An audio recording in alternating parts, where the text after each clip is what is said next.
displacing the old. We who were young in that time and place were fortunate to know something of that old heritage at the same time that we were growing up into the new. Actually, in that area, and I am sure it must have been true in many other parts of this country too, the 19th century did not end with the 1890s. It persisted, and the 20th century did not really take over until sometime between 1915 and 1920, not until after World War I in our area. And it is about those years, that time of change from one century to another, which happened to defy the calendar, that I am writing here. This book is a companion story to the one I told in High, Wide, and Lonesome, and in terms of time, it is a sequel.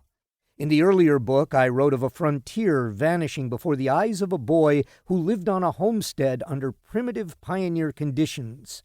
Here I have written of that same boy, now somewhat older and somewhat more civilized, at least amenable to life in a community. And I have written of that boy's father and mother, both somewhat changed by the homestead experience. The boy himself is in the process of basic, inevitable change. Not only is he no longer a pioneer, but he is growing up, still in transition from one age to another, but reaching toward adulthood.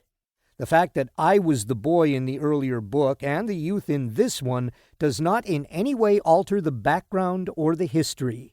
It merely makes possible a first-hand account with more truth than if I were writing about someone else.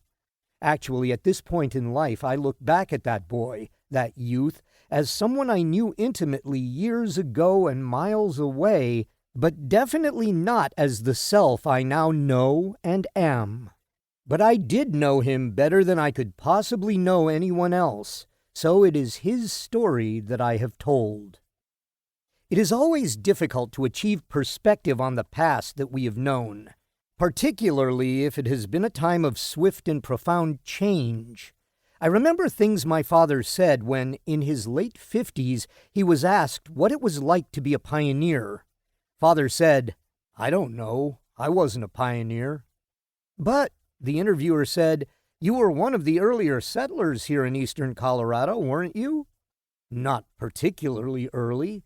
We came in 1910. There were at least 2 big waves of homesteaders before we came, but not many of them stayed. The ranchers were here before those homesteaders. The ranchers began to settle here soon after the Civil War." "Was the land really settled up when you came?" "No.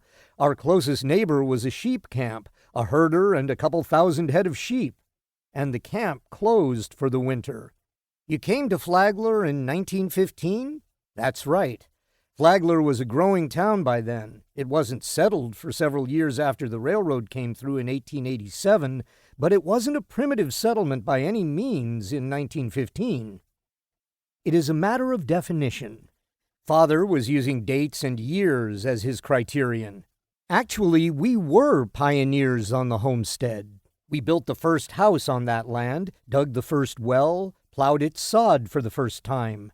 And he was, if not actually a pioneer editor, at least the editor of a weekly newspaper in a town just turning from the old to the new when he arrived. To me, a pioneer is one who helps create a new line of thought or action, and in that sense he was a pioneer editor. He was one of the principal forces for change.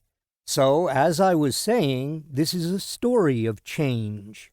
With it, I have completed my account of how one small family, and especially the son of that family, experienced the transition in one semi-isolated area from the early primitive life of the sod house frontier to the modern age between that son's small boyhood and his manhood.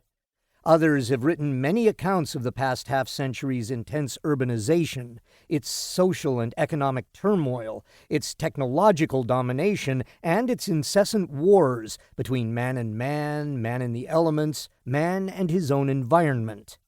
I would not add to that list.